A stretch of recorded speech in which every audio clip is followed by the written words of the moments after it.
And call to order at 11:11 a.m., my friends. Ah, So let me bring up this whole thing here. Got a little agenda planned, yes? We do. We have an agenda Yes. planned. Holy cannoli. So just to kind of like discuss a little bit of like what we're doing here today. So this will be somewhat of at least a first trial run towards collecting up the necessary like information and documentation to officially be able to run a nonprofit. I did find that we only really need to do this annually.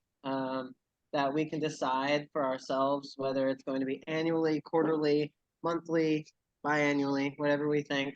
Probably at least quarterly, I would say. But I can say things, but that's what I think one of the major components of what I like to talk about today is coming up with a strategy for being able to collectively decide what we want and have, motions put forth that we can then vote on based on whatever form of governance that we're looking for. What up, Jose? Got Jose in the house, my lovely landlord and great friend who has arrived. We got Princess in the house. She's over here on the Zoom. Woo! Great. Well, great. There you go. Great to see you, my love. So, here's the thing. So, maybe I could ask somebody, and I know Anna, you've been doing a really great job at this. Essentially, one of the official needs for nonprofits is to collect the minutes, which really is just a documentation of what we've talked about, in particular, the passing of motions. So really, like coming to actually decisions and agreements. Now, I don't really feel as though this is going to be a meeting where we are going to come to lots of decisions and agreements, though we could. But really, I think that it's actually important to discuss and to start getting in our heads like how we want to come to making decisions with our group. So what sort of governance are we looking at? Currently, right now, we're just straight up anarchy, and everything is just wild, and everyone's just doing their things, and it's functioning relatively well considering that circumstance. But The model hasn't been that different than what ultimately exactly we really already are kind of pushing for the model of sociocracy is what we've been talking about. I'm not sure who here has significant knowledge on sociocracy, but we do have it planned in the schedule later on for Anna to kind of go through some of the things that she's been learning about it. I will also contribute to that. Anyone else can contribute to the discussion and how we want to apply sociocracy towards things. To keep us on task with our minutes, the first few minutes here, we're just announcing the name of CommUnitopia. Correct, that is true. That this meeting is being held virtually and at Roots to Crown in St. Petersburg, Florida. That today is the 11th of December, 2023. Thank you, Glitz. Absolutely, and that's kind of, Glitz is making it clear. We definitely want to try to keep on track with our minutes and our schedule as best as we can. If we're off a little bit, that's okay, but let's try to kind of keep a flow going and make sure that we kind of get through all the processes. So one of the official things needed to be done, so obviously collecting minutes. So Anna, if you wanted to participate in something along that line, since you're very good at summarizing it anyway, this can still just be a anyway, so it doesn't basically we could just hold this meeting again and actually be more official with things. But essentially what's needed is the name of the organization, date and time and location, which next step, which we're on minutes now, attendance.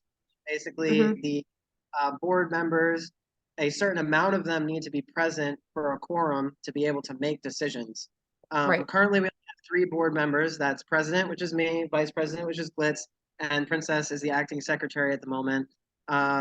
These were just chosen really to kind of fill in the blank at this initial point, but we want to come to a decision about like more board positions and actually have like an election process and like a discussion about what it is that those roles will be fulfilling and who wants to fulfill those roles. So as well as non-board roles. As well as non-board roles, which really that's kind of jumps also into the management aspect of things, because as far as I'm understanding it, there is a board. The board is kind of like the vision, and the executive director is the kind of overall like CEO management type, who then kind of guides and works with all these other groups that are performing the different aspects of the management.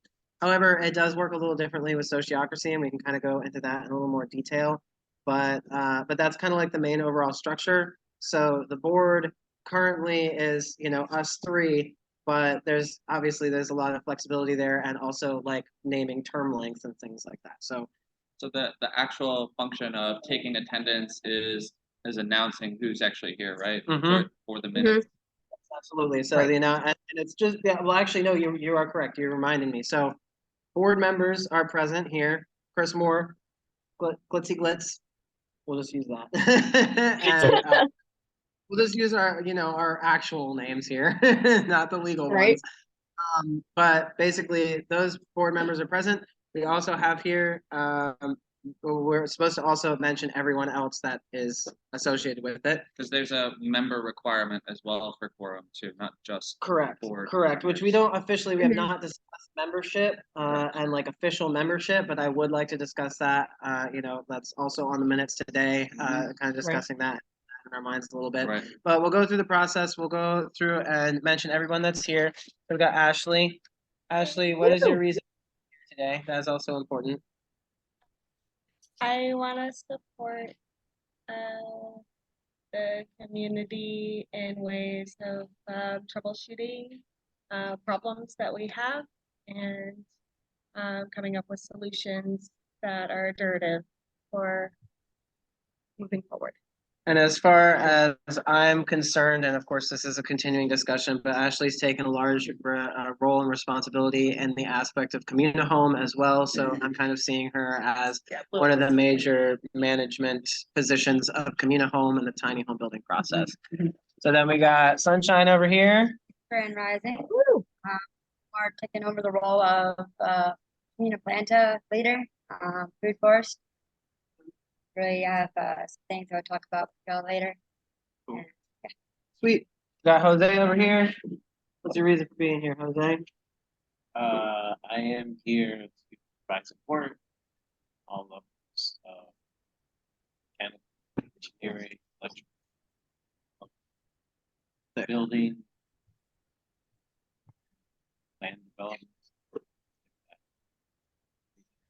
I can provide. Likely would be good to connect with Ashley over here. So then we can go through here for the people that want to. Oh yeah, well, I mean, sorry, yeah. I figured because we're board members, but feel free. Speak later. Yeah, well, feel free if you'd like to share. I'm Glitz.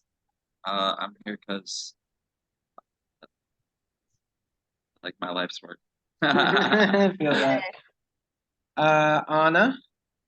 Yes. Welcome. Oh, yes. Okay. So I'm the weird one of the group. I'm here to do reporting, and technical stuff is my specialty. So I'll be helping with paperwork, term definition, and roles, and defining the concept of sociocracy and how we might find a place within it somehow. Sweet. Carrington. All right. I'm the shadow worker of CommUnitopia, and my main goal here today is to make sure that the nonprofit side goes off without a hitch, and our digital infrastructure is perfect for our expansion and runs correctly so that the IRS doesn't crush us like a bug. Yes, that'll be very helpful. Thank you. Princess, would you like to speak and share why you're here today and your goal? She might not be able to, which is okay. She's here. And Mark as well, if you'd like to share.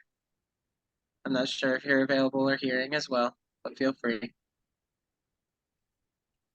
Okay. Present-ish. Yes, absolutely. Okay, sweet. So, well, that's perfect because we are at 11:20. So I'm going to, first of all, one of the good ideas for any. Forgive me, my internet is a little wonky. Hello. Thanks for being here. Thanks, no problem. What is your reasoning for being on this awesome Zoom call today? Mainly for support and to hear about the things that are happening in our community. Awesome. Much appreciated. All right, so I'm gonna press forward. I'm just going to start by reading our mission statement and our vision. And this is flexible. These are things that we still, I feel, need to have deeper discussion about as our group forms and grows and all these things. This is something that I designed and created, and it shouldn't just be on me to do that. So these are flexible things, but it is good to kind of center ourselves in what our main purpose is and what we're trying to accomplish with Communitopia. So the mission statement is we're dedicated to forging a harmonious coexistence between humanity and the natural world through the creation of ecologically conscious food forests, innovative community development, holistic education, and spiritual development. Our mission is to cultivate a thriving ecosystem that nourishes the body, mind, and spirit, fostering a new paradigm of conscious living. Our vision, cultivating harmony and nourishing humanity. Our vision is to pioneer a transformative model of sustainable urban and rural living where people actively engage in shaping their environment, guided by permaculture principles that honor the interconnectedness of all life forms. We are committed to fostering the growth of lush, biodiverse food forests that supply both our community and beyond with abundant, ecologically responsible nourishment. We believe every person deserves access to safe housing, and we would utilize experimental building techniques to provide each individual with this basic human right. So, just to kind of clarify, our pillars of impact are food forest, community development through purchasing land and developing housing on that land, and providing education, alternative educations that will kind of foster that thought process. So I'm just gonna also read this. I kind of typed it up yesterday. I wasn't even sure if I was gonna read it or if I was just gonna like skip it, but I wrote it, so I might as well read it. And it's kind of like somewhat of a summary of like my thoughts behind the reasonings behind what we're doing, and kind of just like it really only glances over some of the kind of major concepts of it, but it kind of provides a little bit of a perspective for my own purposes, and can kind of give clarity to where I'm coming from. So I'm Chris Moore. I'm the president of this Communitopia Incorporated. Welcome, Communitopians, to this wonderful event.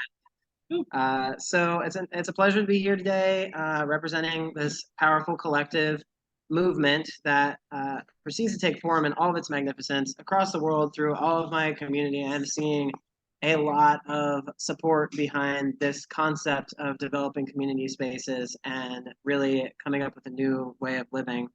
Our Mother Earth is crying out desperately for help. Humankind itself is on the precipice of collapse. Governments initiate campaigns to slaughter each other for land and resources, and sometimes just even out of spite. But the very soldiers remaining ignorant to this horrific form of slavery that consumes their minds and souls. Propaganda campaigns desperately manipulating their stories to paint a picture that maintains this destructive status quo. Powerful corporate forces owned by the dollar continuously contribute to some of the greatest ecological disasters of all time, all while paying very little heed to the compounding effects it's had on its surrounding environment and its inhabitants. JJ needs to poop. This vision of apocalypse has been the narrative for as long as we can remember. It can be quite fear-inducing, but we must remember to not avert our eyes as these sufferings continue to paint a valuable picture of the decisions that we humans are trying to learn how to avoid. The pitfalls that have been preventing us from being able to function cohesively and destroying our ability to work cooperatively towards common goals. Fear not. The state of the world may appear to be hopeless, but our awareness of these imbalances are the catalyst that is necessary for the global change. There has been no better time for us to initiate the conversation of more sustainable, collaborative, and mindful living practices. Within the chaos of this modern world, the patterns will become visible, and in it will meet peace. This is the counter narrative that is hidden amongst the biblical texts, written into the stars, defined explicitly through science, and buried deep within the philosophies of mankind. One must only learn where to look. Introducing Communitopia, the manifestation of a shared vision for the journey toward global utopia, fueled by the infinite inspiration of continuous growth and improvement of our society. Fusing modern permaculture practices with ancient principles, it will contribute to the growing examples of functional, intentional community living, harmoniously integrated with a healthy and properly balanced ecosystem. In rural and urban areas alike, we will be purchasing, protecting, and mindfully developing land in ways that contribute to the overall well-being of the inhabiting citizens. Founded on principles of inclusiveness, transparency, compassion, accountability, and collaborative effort, CommUnitopia will bridge the gaps between different cultures and belief systems. Crucial to the understanding of our objectives is the understanding that we are all one human race. There are no sides in this conflict or any conflict. We are on the same team, and through cooperation, we will be able to truly realize the power and capacity inherent within each of us. The time has come to earn our godhood. No person can do it alone. It will take the entire population of the earth to begin turning this ship around. The paradigm shift approaches, and we are actually in more alignment with each other than we ever thought possible. The appearance of battle is an illusion, the veil of misunderstanding awaiting to be pierced by the sword of truth. Our universe exists internally, only a construct of our own senses. Each action, every decision, and all words spoken contribute to the reality that we are experiencing. Let us co-create paradise. And what does it look like for you? So with that, I kind of encourage everyone always to continue to just picture and manifest what their paradise looks like in their head. This is a collective meditation. We're actually taking the steps to achieve these things in our own lives. It's internal. It's an internal journey. It's an internal process of discovering ourselves, while also at the same time learning how we can connect with our surrounding environment, which includes other people. So as we work towards these goals, we'll actually be able to start to see some of these successes. And frankly, I've already seen a huge amount of success, and I'm very proud of all of us for making such great strides. And really, what has it been, like 4 months, 5 months, maybe at the most? It was the July. Middle of July. So like 5 months or so. That's pretty impressive that we're even here today, all discussing these ideas. And so, yeah, I'm really grateful to be here and hosting this first kind of more official type meeting, and looking forward to far more in the future. So with that being said, I would really love, okay, I do want to mention one thing I kind of forgot. So I'd like at each of these times for people who are on Zoom and anyone here as well, feel free to raise your hand during any of these things. At the end of each of the segments, we can answer questions. We'd like to keep them pretty brief because at the very end of this whole thing, I do have segmented time for open floor discussion and any questions that anyone has associated with anything. So, if it can't wait, feel free to raise your hand and we'll try to address it, but we need to keep the questions to, only a couple minutes so that we can fit everything in at a time. But I'd like to now turn the microphone over to other members of CommUnitopia. First, it will be Blitz over here, Vice President of the board, and it sounds that they have somewhat of a presentation and explanation for us. So, yeah, feel free to hop on in there, Blitz. Yep, share your screen. Everyone can see you. Sweet. So I just made a little slideshow here to keep myself on task. Just want to give a brief history of myself and CommUnitopia and kind of try to make sense out of it's just what it is. Okay. Yeah. Hope you turn your head sideways so you can view it with a full screen. Yeah, so CommUnitopia is really like I said, it's kind of this culmination of a lot of my life's work and this really this integrating of so many stories that like run through my life, and just try to really make sense out of everything. I have spent a lot of money on personal development, and a while back somebody said something to the effect of find a solution to all your problems that you can make money with. And I have yet to make money with this, but I have a feeling that it's just a matter of time and doing the work. It's very obvious to me that we have something here. So yeah, just I was born in Ohio to parents of different religious backgrounds, both Christian. Created this feeling of like trying to find the truth, trying to understand what was real, and navigate the adult world long before anyone was trying to give me information about what that meant. And so I spent my early years in Christian education, moving around, not too much, but just enough to not really feel settled anywhere in particular. And I remember early in my life, like one of my earliest memories is like seeing pictures of the Gulf War on television and just like trying to understand how Jesus like played a role in all of this, and just the confusion and disenchantment with feeling like my parents weren't telling me everything, and ultimately that like led to this realization that they had lied to me when I found out about Santa Claus. Mhm. It really like just like sent my life down this path. That's why I'm sitting here, is because I started really searching for the truth, and trying to figure things out. So I became very familiar with loss and um, the pattern of depression and anger that resulted, and just trying to find some enjoyment in what I kept called the gristmill, which is this like constant like shuffling of life that really I realize is just a pattern that's too big to really understand what's going on. I ended up very introverted, antisocial.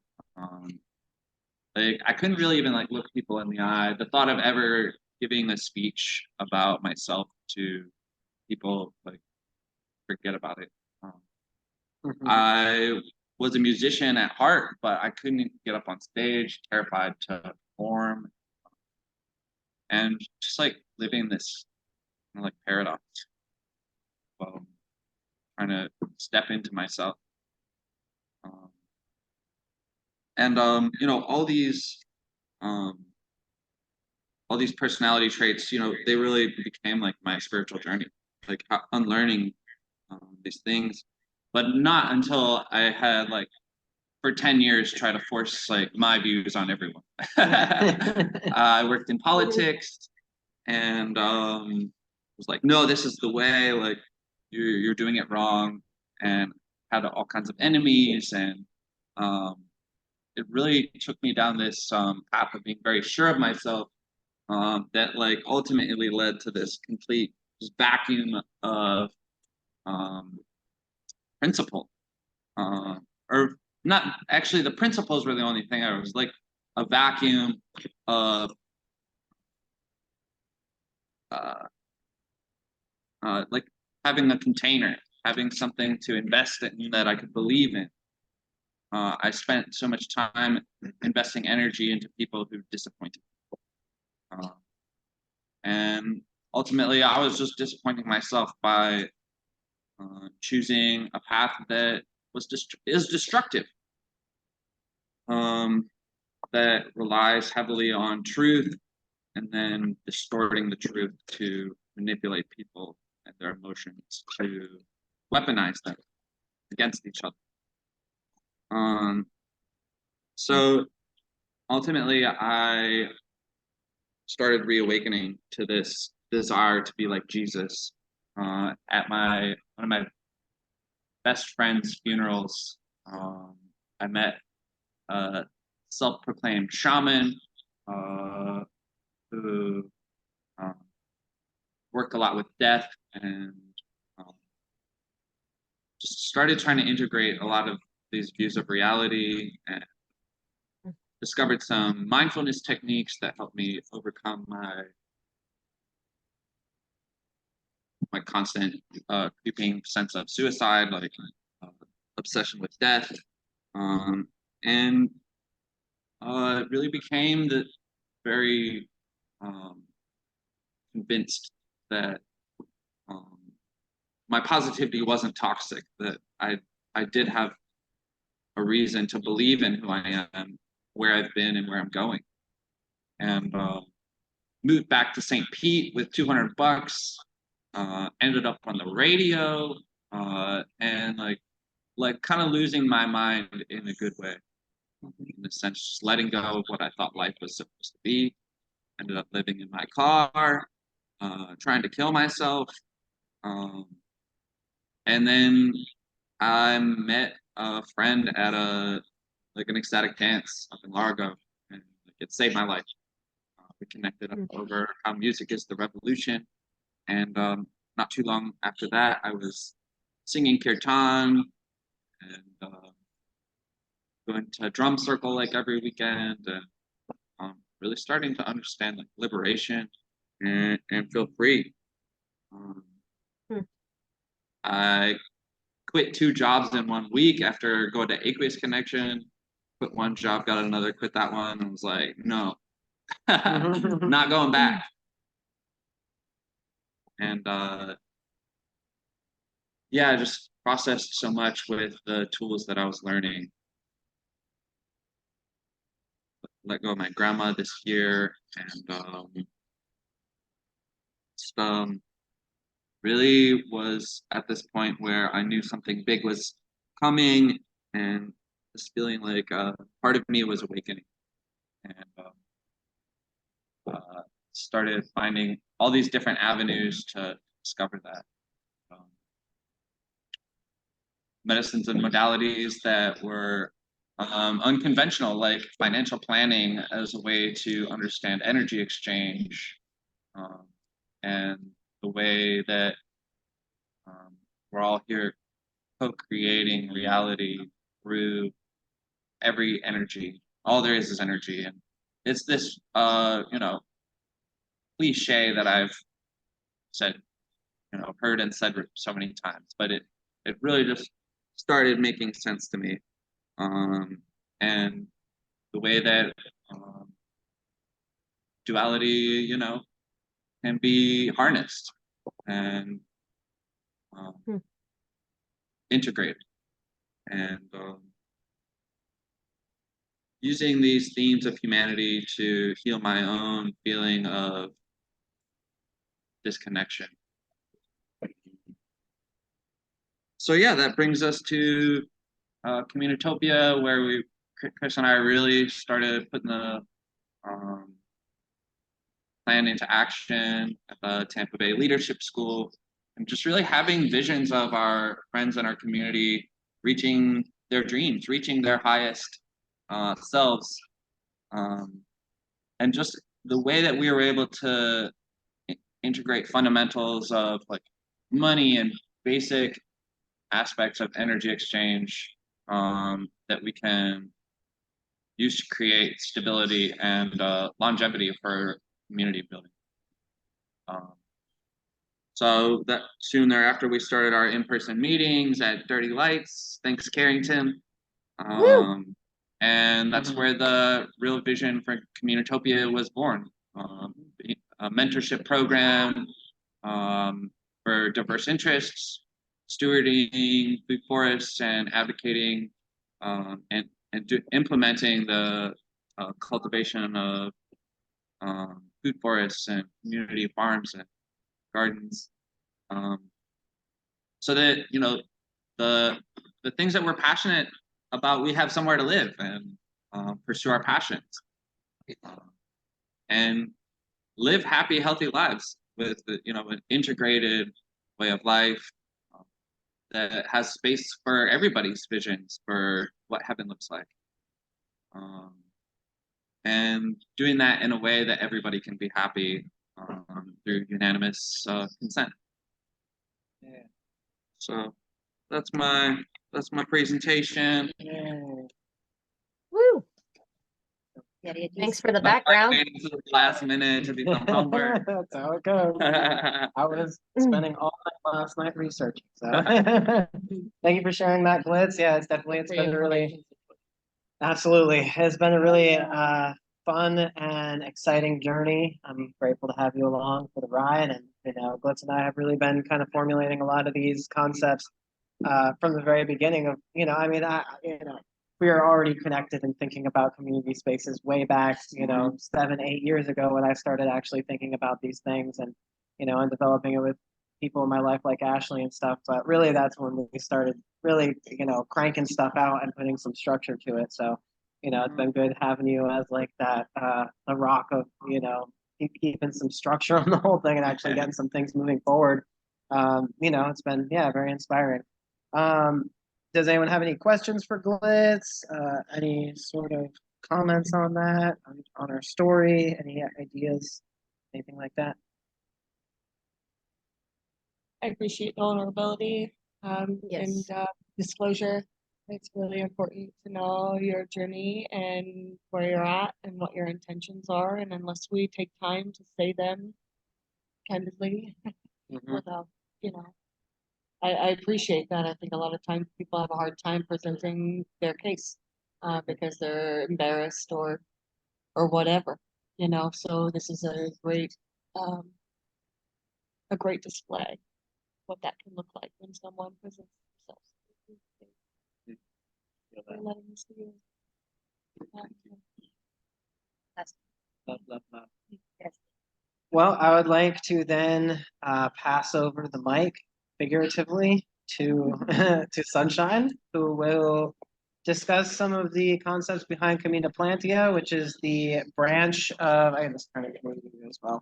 But CommUnitopia is the branch more focused on the food forest aspects and the cultivation of our food. And I'd like her to kind of share some of the projects that we have been developing and what we've been doing so far.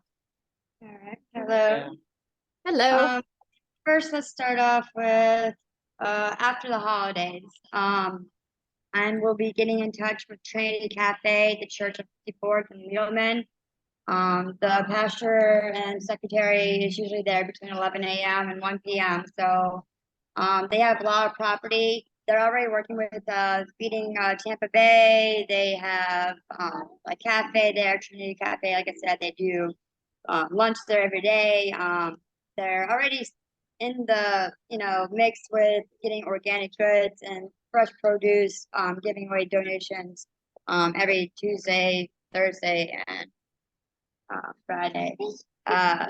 Me and my son actually go there regularly. So I just really, when I found out that they own all the property there, and with being with CommUnitopia, son, please stop. You would like to go there?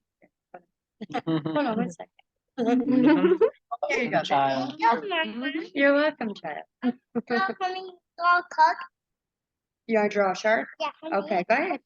Help you? Glitz can help you. So, excuse me. Where was it? Oh, the Trinity Cafe. Okay. So since I know that, well, when I realized that they had all the property there and being a part of CommUnitopia, I just thought it would be a great fit for us to develop a food forest there. Now, we do not have the people or the resources at this time, but we are making connections within the community. We are also, me and Glitz also go to Radiant Church and are starting a gardening group there. Mandela also is involved. Another project for us to do after the holidays. And they also have a lot of property. So I'm looking to build a food forest there.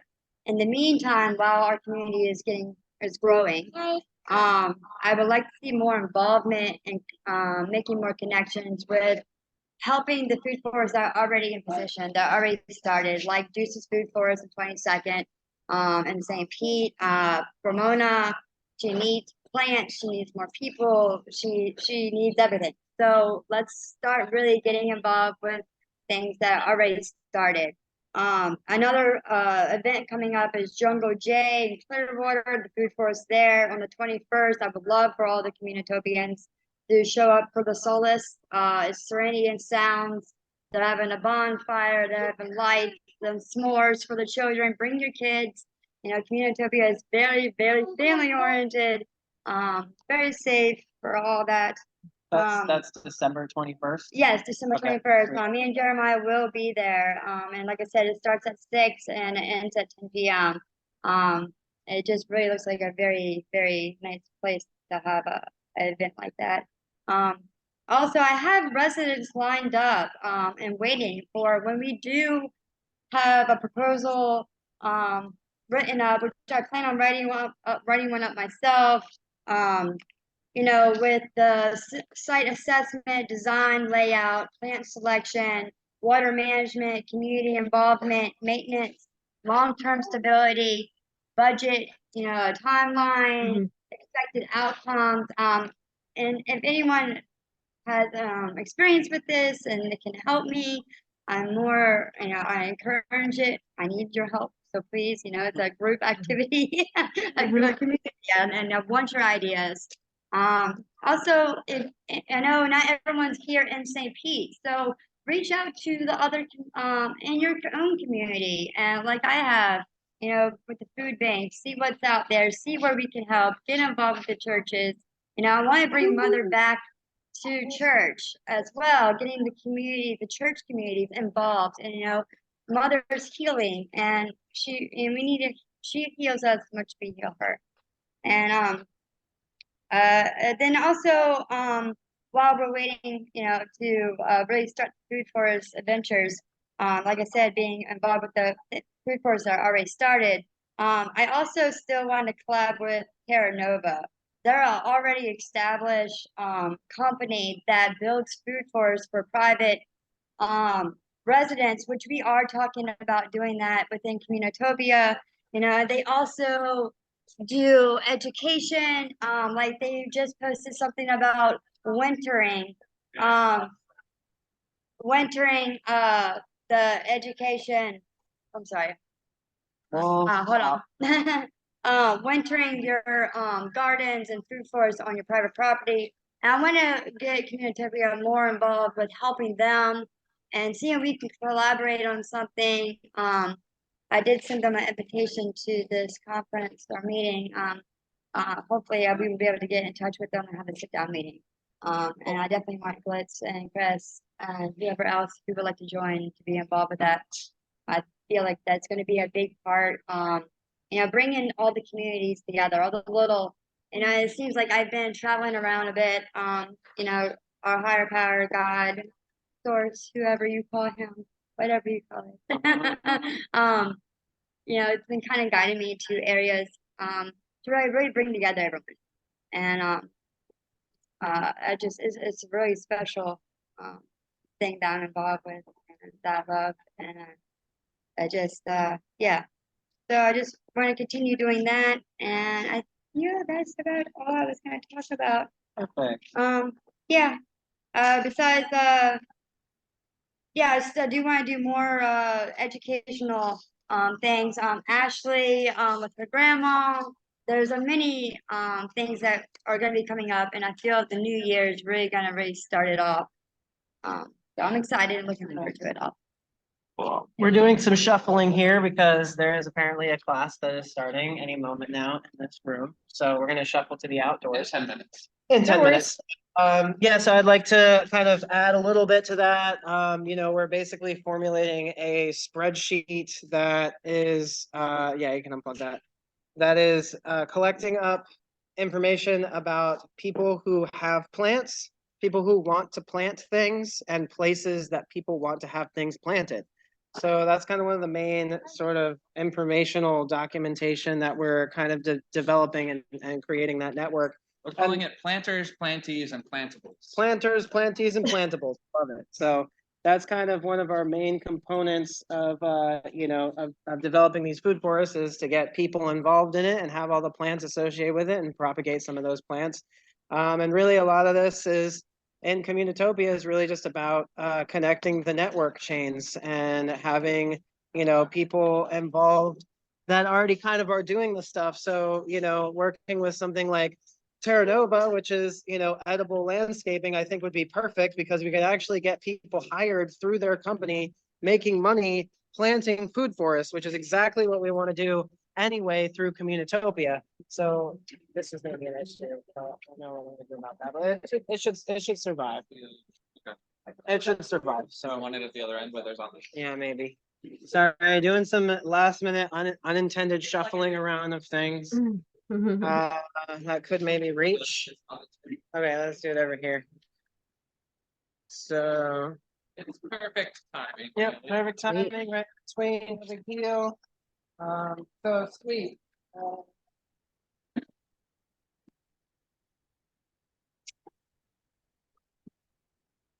Hi. Hello, I see you. Thank you for your patience, my friends. Making it happen. Loading, loading. Right?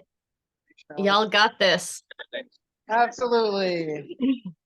Technically not difficulties. Okay, sweet. So does anyone have any questions about food forests or any comments for Sunshine or anything that they wanted to mention about food forests in general? I really like the idea of the creating more educational events and really just starting to get people aligned behind the ideas and and at least collaborate. We need to basically get some work going in at least one space, and we can at least do some contribution to the space or start planting some plants. I love the idea of an online plant exchange network, OPEN.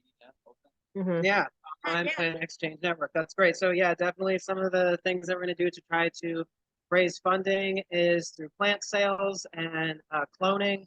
The last cloning propagation workshop was really great. I got a bunch of longevity spinach and some other plants and stuff that I'm basically taking care of and propagating out. Even just simple things like that. If we're all just growing like little plants, then we'd be in really good shape. So we're a little bit behind. Actually, we're not really that far behind. We're only 3 minutes behind. So I would like to now invite Ashley to discuss some of the concepts behind our tiny home building and just housing projects. We're kind of focusing where we can on homelessness, and also some of us are really in desperate need of being like acquiring housing that we can live in. So Ashley will take over from there. Okay. I don't know if this is just like that little silhouette thing or if I'm actually on the screen. I can see you. Okay, great. Well, this is me. Maybe I should let my hair down. You look great. Yeah, Absolutely gorgeous. Strip. Let's get busy. Okay. So let's plug in. And let me just give how much time do I have? 10 minutes? Yeah, 10 minutes. Okay. Can you be a timer for me? Give me a 9-minute warning. When I'm at 9 minutes. Okay. Great. Okay, so big things are building, guys. I have been going to community meetings. As you know, last Saturday I went to this community leaders meeting for Healthy Start, and they provide support for families that are struggling. And with this tiny home proposition project idea that we want to collaborate with CASA, for those that aren't familiar, what I'm wanting to do is I'm wanting to expand their housing program. They currently have a 45-day temporary housing program, and I have been collaborating with someone that used to own a lot who sold it to the mosque and has talked to the mosque about allowing some buildings to be on the lot. So basically they have a certain amount of parking spots that they need to have for the GED students, but then there's also more room on the lot that is not parking spots. So we can put a couple shipping containers on this and we can expand the program for CASA. And I want to sit down with them and I want to tell them, hey, we can offer a longer durative stay than 45 days if they participate in this program with the GED. Obviously, this would be maybe more geared toward young adults that are interested in getting a GED program, that are maybe on the streets, just trying to get by, that want a life change, maybe entered into some domestic violence situations and just need just a completely fresh start. And I went and spoke to these. I went to this Healthy Start basically it was like kind of like a board meeting, not a board meeting, but more it was like a community meeting because it was open to the public. They had community leaders there, and I spoke to the grant writer, and they don't currently have a program with Healthy Start for homing people, and they are writing a grant for the next 5 years right now, and she wants to include this project into her grant so that we can expand their potential for more funding, and I would be heading this project. So in addition to the one site that's already been approved by the mosque, putting at least one unit on there to give Casa one more house that they can put someone in for development, we can use this as like a pilot and establish some data. I think that this can be really, really huge. I am a scientist and I am very comfortable collecting data. And I think that as we continue to offer these alternative temporary housing sites, um, we can work with labs that are addressing homelessness. And there's, as you know, there's a huge grant. They're awarding 60 million this year to youth homelessness, 18 to 24. And this Kim is already writing the 5-year grant for Healthy Start, and she is interested in including my project. I will be on their next board meeting presenting my project in January, and it will be 3 or 4 other corporations that want me on their staff meetings to present this idea. This is blowing up so fast. It's blowing up so fast, and it's so big because people are already writing grants and they just want to put an extra unit in because they don't have this as a part of their proposal. So the fact that we're willing to head that and we're willing to put in the effort, we'll be able to employ people through the grants to be able to build the homes, which will provide temporary housing for those that are not 18 to 24 necessarily, but just to get the movement going, to get the houses up. I am kind of feeling very whole and very like there's nothing else I could be better doing with my time. Like it feels appropriate and it feels bigger than I can even imagine. Like I can't even like wrap my brain around how big this is going. So after the meeting and after getting all of the connections and then now the next move is really finalizing the project dimensions. Like I want to talk to Kevin. So remember, Kevin Brown is the general contractor that has the mobile shed tiny home business up in Gainesville that he wants to start moving forward with. Yes? Oh, thank you. Okay. And he's already got these models for what is like basically code. And then we obviously have the parameters of code. So I really, at this point, I need to sit down and I need to start getting something a little bit more concrete. So when I go to this meeting and I stand up in front of these people, they recognize me as a scientist. I am a professional, so they respect me. I've been to college, I've done the things. So they don't turn an eye to me. They are actually interested in what I have to say because science intimidates a lot of people. So they're just like, oh my God, you did science? Okay, I'll listen for a second. So I feel like that leverage is really the fundamental piece to getting us plugged in to really serve and troubleshoot this issue that is happening. It's so big and it's obviously being funded. And it just seems like there aren't people to head the projects. Even with CASA, I looked on their website and they're looking for housing advocates. It's like they don't have people that are doing it, and it's like, I'm not judging the people that aren't. I feel so motivated to dump my energy in this direction, and I'm not receiving any pushback. Like every single step I take, every single meeting I go to, it's blowing up, it's blowing up, it's blowing up. And I'm like just trying to just gather and assemble, so it doesn't just completely, I feel like there's a way that we can really harness this. So point blank, application for grants are going to be submitted between April and June, specifically for HUD. I don't know if Healthy Start is applying to HUD or if that's just something that we would do in the future. or if that's something that they could write an additional grant to. I don't really want to ask him, who's the head of Healthy Starts grant writing, to take on a new project of a whole new grant thing. You know, I would like to just kind of allow space to expand their ask for funding. Like they can get more funding because of this program, because they need to fund this thing that we can kind of supervise and spearhead for them.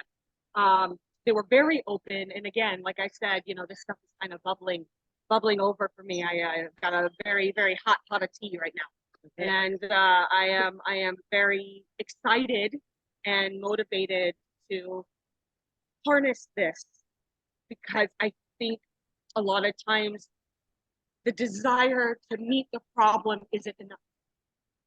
And you know, my ability to persist and endure and is going to be fundamental for us plugging in. And I think my willingness to not just drop this thing will be the move. Anyway, so I don't see it all the way through yet, because it's just blowing up at the moment. But I have sent out a couple personal messages to individuals that are very established builders, and that would need pay, obviously, to be interested in anything I have to say. With this type of provision, with this type of project, you know, I will need them. And, you know, I'm looking forward to at least doing the first prototype on the approved plot that we already have approval for. So yay, you know, worst case scenario, I drop $2,000 on a shipping container and we convert it for CASA, and we have our first prototype of something that's working. At the same time, I have no doubt in my mind that I will be written into grants and we will get money soon. And I'm not afraid. I am shaking, but I am not afraid. I know that this is right, and it's not something that will be wasted. Okay, 1 minute. Yes. Okay. Wrapping up. Thanks for that. We'll just like jump. I'm like still bubbling over. Like I'm really having a hard time even putting it into like a digestible thing so people can like see. You should see my PowerPoint. It's just fucking mess. Like slides and like links and this and that and this person and that person, and I gotta make an appointment. It's my to-do list. It's just a mess. I thought about showing it, but let's just not. And you know, I'm looking forward to continuing to use this sounding board to ground me in executing this task. This project is just, it's really bigger than I could ever think, and I'm in. I'm plugged in like all the way, and I look forward to whoever and however anyone can help me with it. So yeah. I love it. Woo! I love it. Amazing.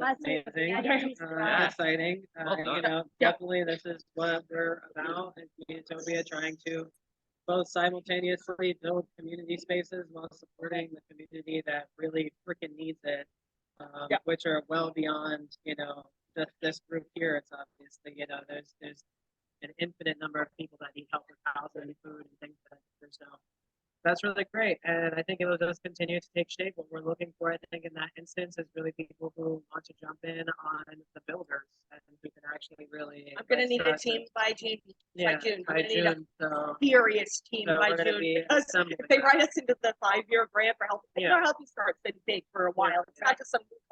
A team, You know, 3 to 5, team 10. we'll see. It might.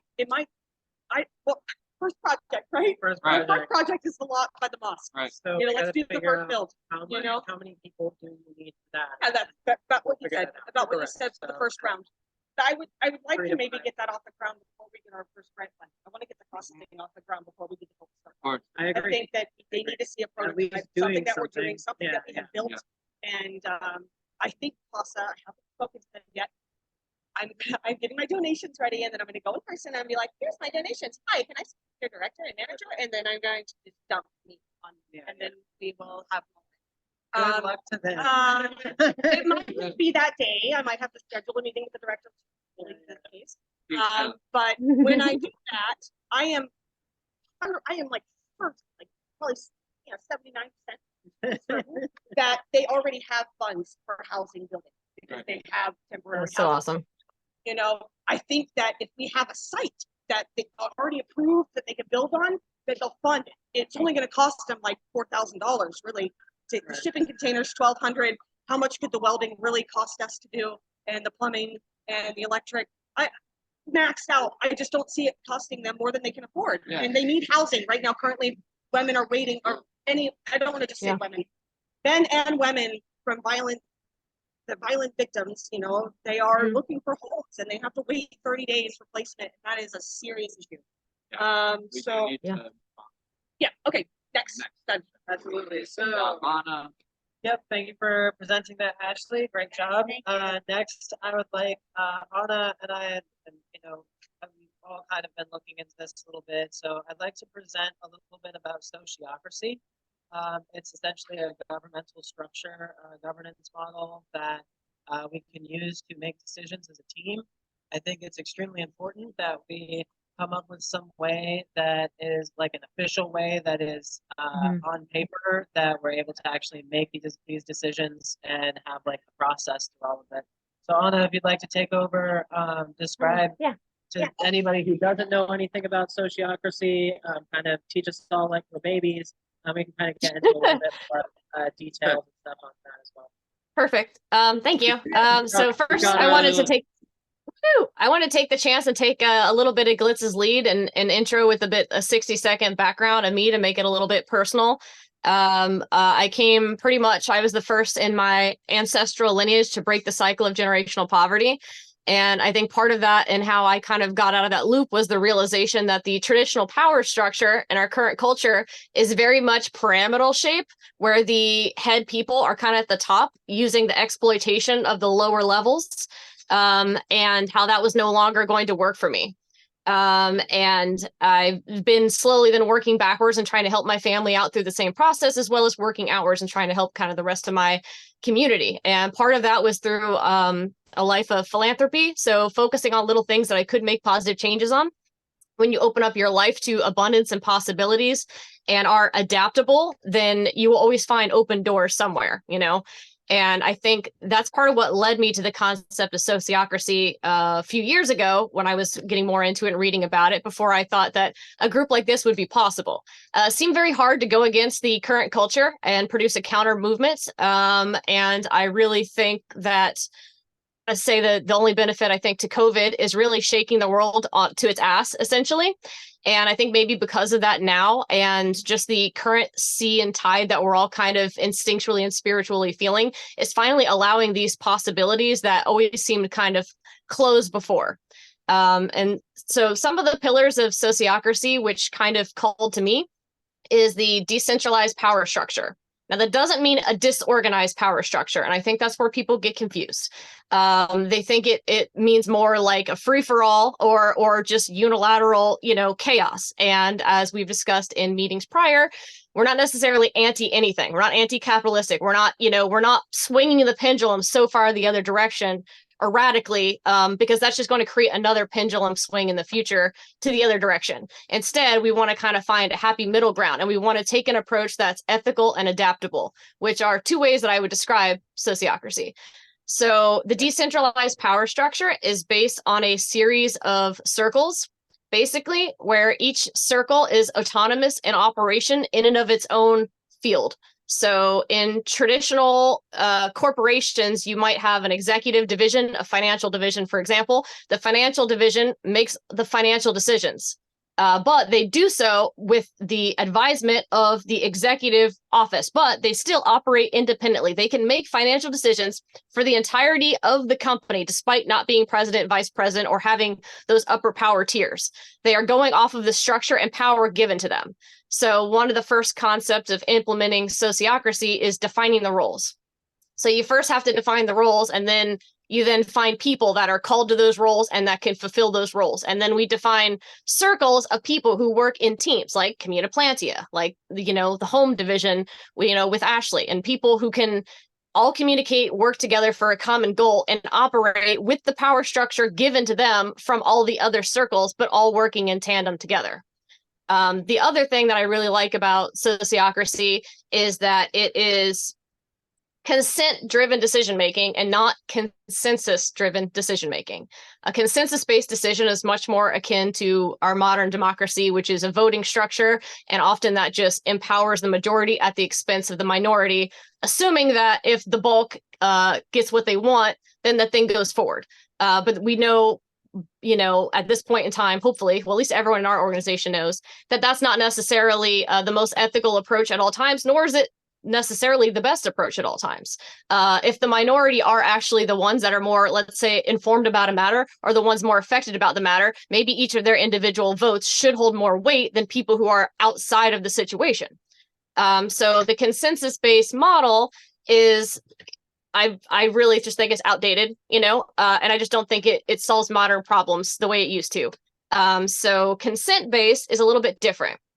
It is a decision-making process that is not just saying, yes, this is what I want, and no, this is what I don't want. It is saying that, yes, each individual will have preferences to the operation, to their roles, to a decision, but they have a range of tolerance that they find acceptable. And so long as they find something acceptable and not in direct violation of their character or of the mission statement, then it progresses forward. And it progresses forward with now the third kind of part about sociocracy that drew me toward it, which is an active, adaptable, evolving feedback loop. It is a bioactive mechanism continuously flowing from individual back to the community, from each circle back to the next adjacent circle. There is continuous communication and transparency from all levels through each other and together, basically. And only because of that, then each role, each project, each meeting can be then evaluated, seeing what works, what doesn't work. So it is a constantly evolving, living organism of an organization. And that really speaks to me, because I think a lot of the problems we've had in society is because we're so fixated on what's been done before, how it's been, what we're used to. And that just creates this pattern of stagnation and resistance to change. And I just don't feel like that is a healthy way of creating, a positive culture any longer. And I kind of want to leave off this base point with a kind of a quote that I just came up with, but a surfer doesn't control the waves. The waves are out there. They're in the world. We all sense this kind of movement coming. We just need to each individually align ourselves to where we are in the wave, grab hands and hold on together and find our alignment. So part of sociocracy is finding where people fit, not using feedback as a tool for tool to create better alignment within the structure and within that individual and their roles. So I think this will be a great option for us. However, it is counterintuitive to most of our cultural conditioning to understand how we could exist within circles without constant governing bodies breathing down our necks and ordering us to work harder. But I do think that we are, out of the people that I know, our group is very self-accountable. We're very self-aware. We're very kind of tribe-minded, of everyone kind of helping everybody else, looking out for everyone else, trying to fill in where there's need. So I think we have the foundation of the basic psychology to be able to implement this successfully if people are ready and willing to try. Thank you, Rona. That was an extremely good analysis and breakdown of sociocracy. Thank you. I have zero information in my mind about that kind of stuff. I didn't do well. I have a lot more, but I just wanted to summarize because I also know Chris needs to put input, and then there's probably questions. Yeah, So. and nobody would really know because they're not teaching this shit in history class. No, This is it was government. well, it is, but it's not, because this is something that I think is relatively new in its construction, and it's never really been applied as like a large governmental structure. It's been applied pretty successfully in a lot of cases, mostly like businesses and Trade like other unions. corporations things. What's that? Trade unions. Trade unions, absolutely. And like we can use it in a lot of our projects, and just kind of see where we can apply these concepts. One of the things I love about it is that it encourages objections. So it's a space where objections are good, and we're not trying to shut anyone down. It's not a bad thing for circle to say, I object, and here's the reason. And so that's how the decision-making process works. So you either consent because it's within your range of tolerance. You might not necessarily even love it. That's why it's a difference between consensus and this like 100% agreement. You might not actually like it, But if you don't object to it and don't have any objections, then it can be passed forward and it can continue to be refined in a way that actually does fit with everybody. Ultimately, so I think what would be great is if we're reaching 100% consensus agreements, like everyone is in 100% agreement that this decision can be made, but that has to go through the process of consent-based agreements until we reach Correct. consensus about some particular topic where we say straight up, we can all 100% agree, you know, no murdering each other on the property, you know, things like that. Like those are pretty agreeing on, Yes. but we can actually reach those consensuses and put that in the documentation. And that's the thing, maybe someone doesn't. So if that's the case, then we kind of back down and talk about consent-based agreement. But what I would like is for us to come up with a procedure for us to vote on and understand fully the concepts of sociocracy, to at least give it a shot and to make some decisions for the nonprofit using that model and to kind of see how it works. So I guess Are you proposing a measure right now? I would like to propose a motion that we and so there's a couple of fun things with it. So I propose a motion that for the next 3 months, let's give it a term length so that we can test this thing, right? Right. To say for Right. the next 3 months, let's use the sociocracy model, continue to learn about it, and figure out how to use it as a way to make informed decisions about what we want to accomplish in Utopia. We can start to actually form the circles and really like understand and create the structure behind it so that we can actually make some of the things happen. So I have put forth this motion, and basically at this point, No since we're not objections. using the sociocracy model, those who are on the board, if Princess can hear me, that would be ideal. I'd like for us to vote if that's something that we would like to try. So, and there would be for 3 months. If 3 months is too long, maybe we back it down a little bit. But is that something that everyone would be willing to give it our best shot to use this as a governance model for the time being to determine if it's something that's good? I have a point of order. Yeah. I think we need to agree on how decisions are about this consensus model Correct, before we vote on sociocracy as the Right, so that's the governing challenge, model. right? Because we need to have a model for this particular so vote you can to commit occur.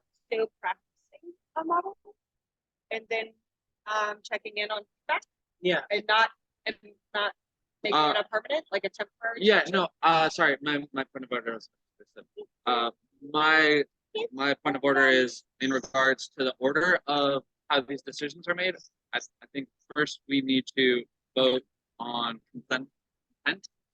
well, the consensus would be 100% agreement on. So it's consent based. So consent-based is Okay. if everyone consents to that, if it's within their reasonable level of Okay, toleration. So we so- haven't agreed that sociocracy is our model of governance, so we Right. have to actually have a vote based on. Right. So the first vote would be for consent as our decision making.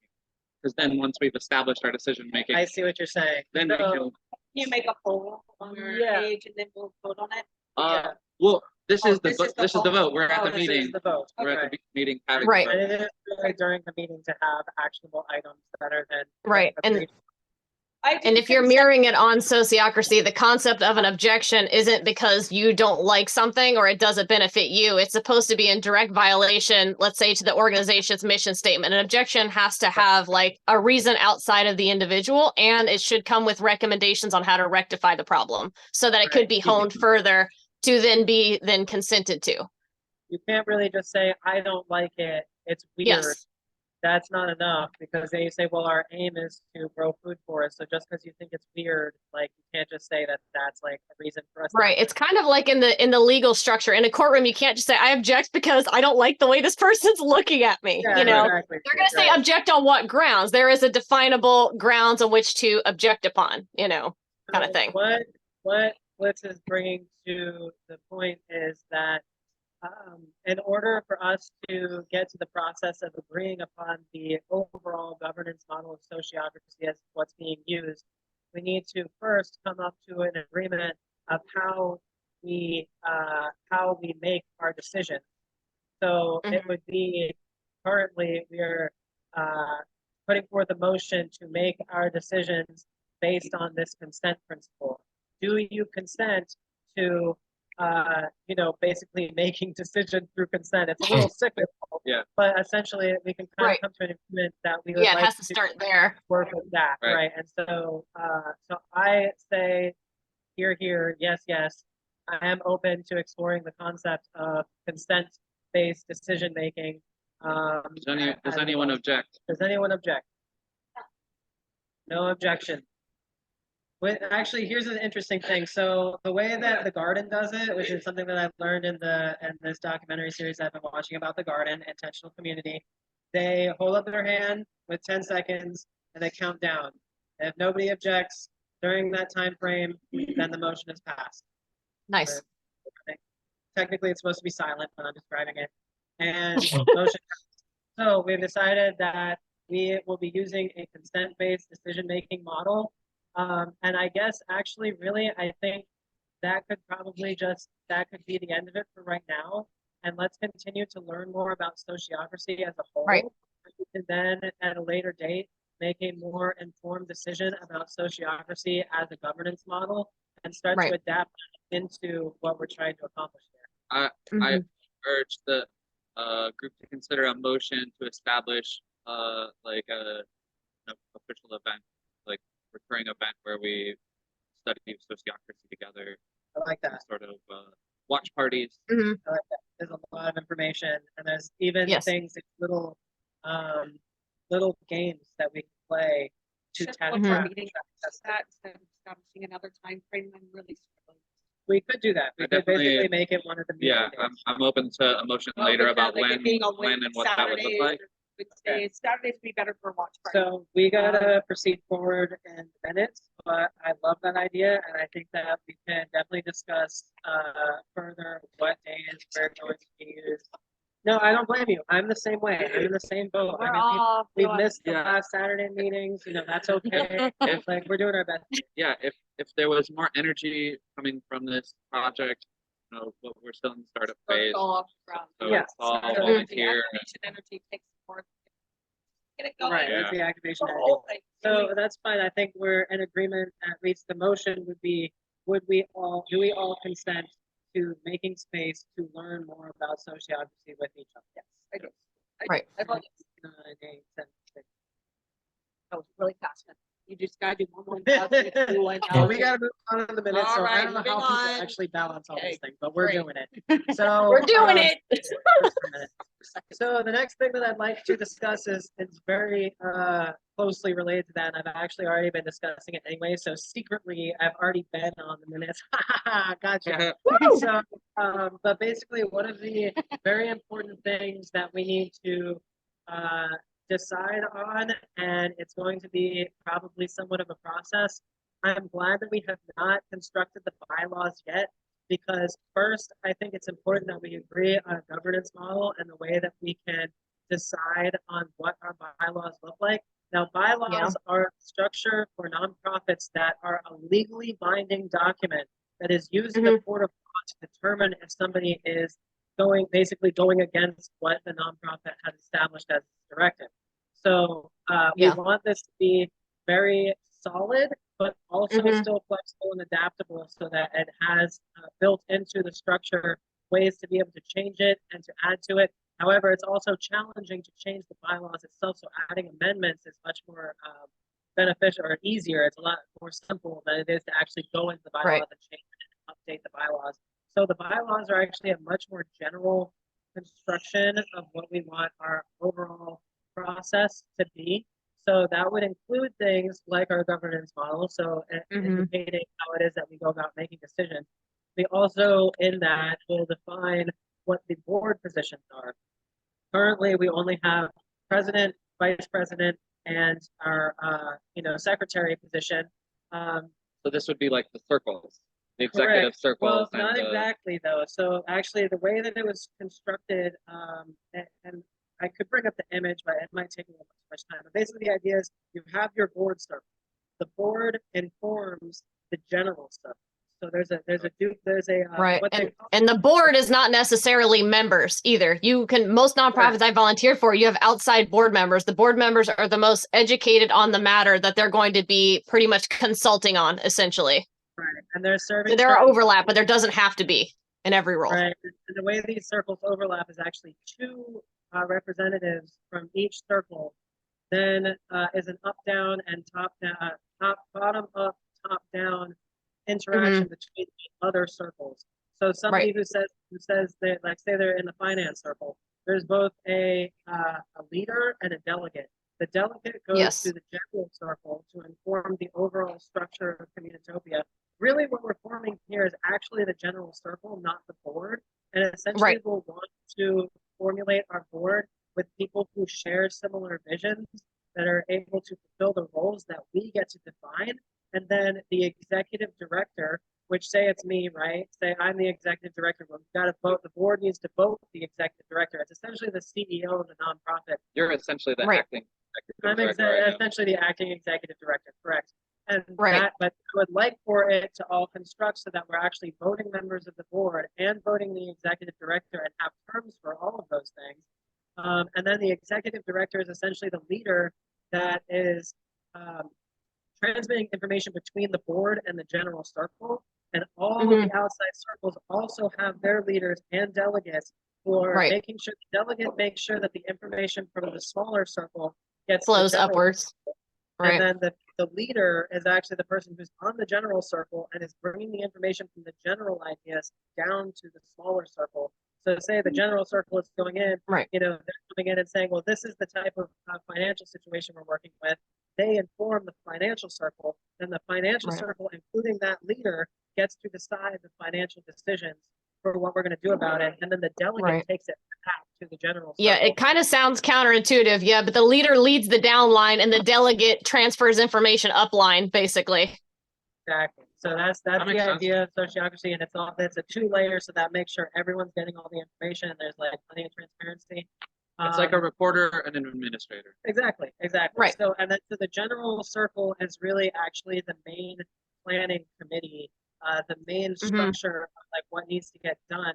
Whereas the board is really more about the vision and comes up with these and we get to define that too, by the way. We get to put in our bylaws what we want the president, vice president, treasurer, all those people, what their roles and responsibilities are. And then we have a meeting with them, and essentially we're able to pass back and forth ideas until, you know, and they need to also agree to the sociocracy model to be a part of it, because that's part of the bylaw. Right, because the vision that they create is still going to be voted on by the general circle. Exactly. So there's all these layers of voting, and it kind of gets passed down. And then, of course, if there's something very specific about finances, that can essentially be passed down into the financial circle, or anything about, you know, social media representation that gets passed down. Like the board shouldn't have to deal with any of that stuff anyway. No. Because that's not really their purpose. We define the purpose, and really, ultimately, the board is actually meant to be representative of our community in a lot of senses. Like, what is it that they want to see in their community? And it's kind of a check and balance against just the executive director saying, well, I think the next step is we need to build a tiny home right now, and everyone's got to get on board with that. We got to turn that off. That cannot be part of our structure of it. That's essentially. No, everyone can't wear every hat. There's going to be people with multiple roles, obviously, as there should be. But yeah, everyone can't be involved in everything or try to have authority and say in everything.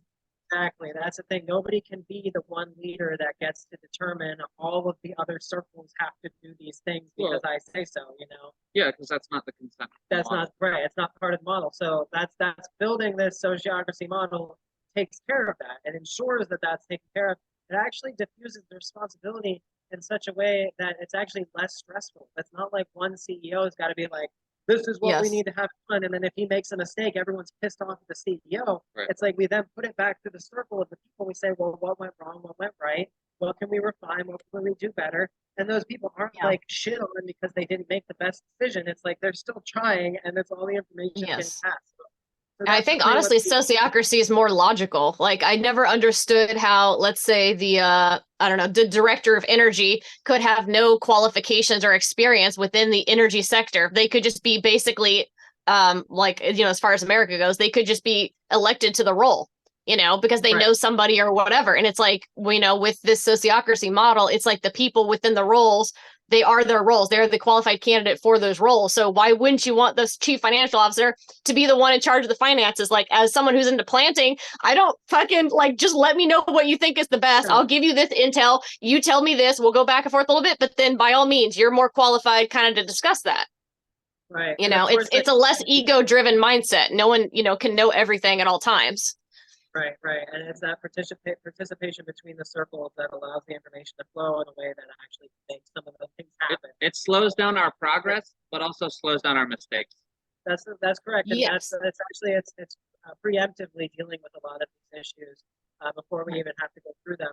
But in the process, we are going to be having some struggles and challenges associated with people's own emotional, kind of breakdowns associated with some sort of decision or discussion. The way that we handle like certain disagreements and the way that we integrate the objections. That's a very important thing that Anna mentioned very briefly. If there is an objection, it doesn't mean that you say, okay, well, we're shit out of luck. Fuck it all. We're not doing it then. You say, okay, well, let's talk more about what we can do better and how we can redefine this. So what is it that you have an issue with? And you say, why are you feeling this way about this? And then you have that discussion. And of course, if they're just like, I just don't like it. That's like, okay, well, that's not an objectionable, that's not a valid objection. And I think there's a lot of parallels to non-monogamy. I think for people who've been through non-monogamy, you kind of see how, these conversations are very similar. It's like there are no assumptions or just inherent biases that just carry over unilaterally in the relationship. Everything has to be discussed and negotiated and consented to, and it's about cooperation, Right. And it's definitely gonna slow things down in a certain sense, but it's not gonna slow us down as much as needing to reach 100% consensus. And I feel as though it opens up a lot more discussion associated with what we're trying to do. And what I would like is to build, I'm really honestly in my mind, I'm building a model with sociocracy that would eventually lead to 100% agreement and consensus. And really that's what gets put down in documentation. But in order to proceed forward, we need to have that bubble of what do we call it? You call this on I forget what it's called, but the reasonable like leeway that you're like giving, like basically you're like, okay, well I don't like it, but like the tolerance. Tolerance. Yeah, tolerance. Like the tolerance. So having that buffer room, that's where the conversation happens. If everyone's in 100% agreement about anything anyway, then you're already using 100% consensus model, and it's actually like there's certain things that we can do that with, but odds are that's not real anyways. You're gonna have details to dig through and iron out like where do we actually agree. Plus, I think the consensus model just keeps people in quick agreement without going over the details, which do matter and could affect the success of the project. You don't always want everyone to just go on board with things. Sometimes you want that discussion and feedback. Right. And if there's one person that is in disagreement about something, that's why objections are good, because if they object to it, and they have a reason for it, then now we're having a discussion, and it's probably something that we don't really that we actually really need to talk about, that like other people didn't even think of. They're like, oh shit, you're right, like we really should discuss that. So so basically we're at 12:34 now. That's only 4 minutes after we haven't had 1, 2, 3, 4. Look at that shit. So currently I now have it open, an open floor for any discussions or questions, anything that anyone else wants to add to it, any, ideas they have. Jose, of course, if you're one that have any sort of comments about what you heard today, feel free, or anyone online here, Mark or Princess, or Anna, of course. Sunshine here. I still wanna also let the community really get involved with Soul as well. I have some projects in mind for meditation and healing interviews. So if anyone has any ideas, feel free to participate on the chat or something. It's very important for us to keep our spiritual side to all this as well. I feel that. It is because he's also got a reporter that was taking her, so it was both microphones for. So I would like to put that on our next meeting agenda to discuss more thoroughly Soul. I'd also like to put on there the discussion of the Sculptia as well, which is the fundraiser using Sculpture Cast race. I also want to add, conflict of resolution-utopia. Nice. Yes, absolutely. Sounds fun. Yes. Bermuda conflict resolution utopia. Yes. You I might do like wanna- the intentional work on conflict resolution and nonviolent communication for certain in the concepts of sociocracy. Everything has to be much more intentional and from a place of wanting progress, efficiency, and not from just distension or whatever, trying to fucking create conflict or get even or win lose kind of mentalities. Yeah, let's also discuss a little more thoroughly, even in later meetings. Communal resolution. Yeah, communal resolvia. Anyway, so I'd like to also take because we're gonna take some time discussing sociocracy. Let's also kind of just build into that sort of structure the concept of nonviolent communication, conflict resolution, and that's just something else that we want to learn. That's pretty much associated with sociocracy, but it's actually its own sort of it's a good interpersonal skill for everybody.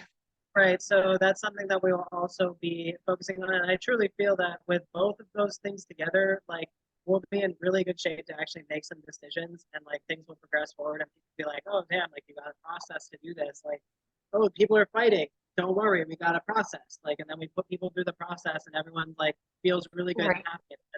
So yeah, so those are really good things to be brought up. So those are kind of all agenda items for discussion in the next meetings or even. Sweet. So, Jose, do you have anything you would like to say? Nothing currently. Nice. Complete observer. Perfect. Well, Cheerleader. you're doing great. You're Cheerleader. doing that, and I appreciate you being here for sure. And Yeah, this is something I did actually want to address that I just forgot about too. It is not necessary legally obligated for us to make these meetings or the minutes public. However, I would like to discuss as a group if we would like for that to be transparent in that way. If we want to continue to hold these meetings in a public manner and to distribute the minutes openly and to have that accessible, say on our website where people can go in and see. And we've been doing that from this point on anyway. But up to this point, I like the idea of having both. I think it's nice to have kind of in-group meetings where we can be more disorganized and just have fun and, and kind of brainstorm wildly, but then having these more organized ones too, where they're more public friendly. I like that too. So This felt really good. Yeah, that's Yeah. it. Yeah. And for sure, what I would like is to have these major meetings for decision making and a more overall. Whereas our weekly meetings, whether Wednesday or Saturday, can actually be more personal discussions. They can be a little less organized. We can just kind of throw the things that we got out there. We want to still try to maintain, a reasonable time frame. We generally take about an hour and a half meetings now. We've missed the past Saturday meetings, but I'm not upset about that. I had shit to do as well, and it just, we're gonna kind of feel that out. But as long as we can maintain a monthly meeting more so in this light, that's a little more structured, that actually can make sure that it gets out there, and also making sure everyone's got their time to be able to share what they're feeling about it. I wanted to bring, everyone in to kind of discuss what they've got going on. I don't really know it either. Ultimately, these meetings, this was not what a normal nonprofit board meeting looks like. It's actually, especially if they're doing it annually, a lot of the time it actually is more discussions about funding and things of that nature. And it's a little bit more okay, we got to pass a motion. We've had a motion that we've been picking up for a while. We gotta celebrate pass it. this person. Exactly. So it's Yeah. a number of things that this is actually for. I would like to continue that, but I also kind of want to create this unique sort of container for people to see and participate and just be that fly on the wall to keep us in check as well. Jose can now go and say, well, they're not talking about, trying to blow things up or whatever. I thought it was great. They're talking about building stuff. I thought it was great having a game on the Wednesday meeting though too. Game gives some feedback. Yeah, that was really great. And so that's the thing too. Even some of those meetings we can open up to public, and we can specify. It's open to the public to join. Right. I just don't think we need to publicly post everything we're talking about at every meeting. Correct. No, Oh, yeah. That way Yeah. it can be Right. a little bit more inclusive and kind of, direct.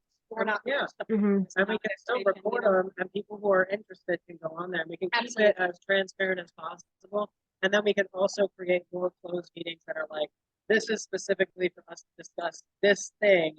Like, Right. for instance, if we're like, making some sort of agreement or like we're trying to, pass a motion, then we can have it more closed container, like, Right. any random Joe Schmo off the street can't come in and just be like, well, I think you should do it this way, so now you're not in Right. consent. And, Exactly.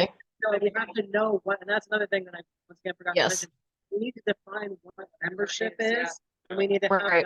documentation for people Mhm. to fill out that say, officially, I am a member, and this is what comes along with it, which is, if we decide on it, we have, Yes. like, within this group, we know who the group members are at this moment, right? We know pretty much because Yeah. of the people that we've been working together with.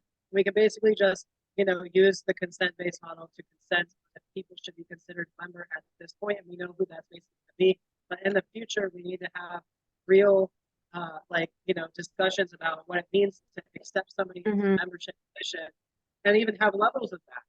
And like we have to Right. discuss if we want people to be paying dues, people to know if we like what it is that we're trying to accomplish as a member.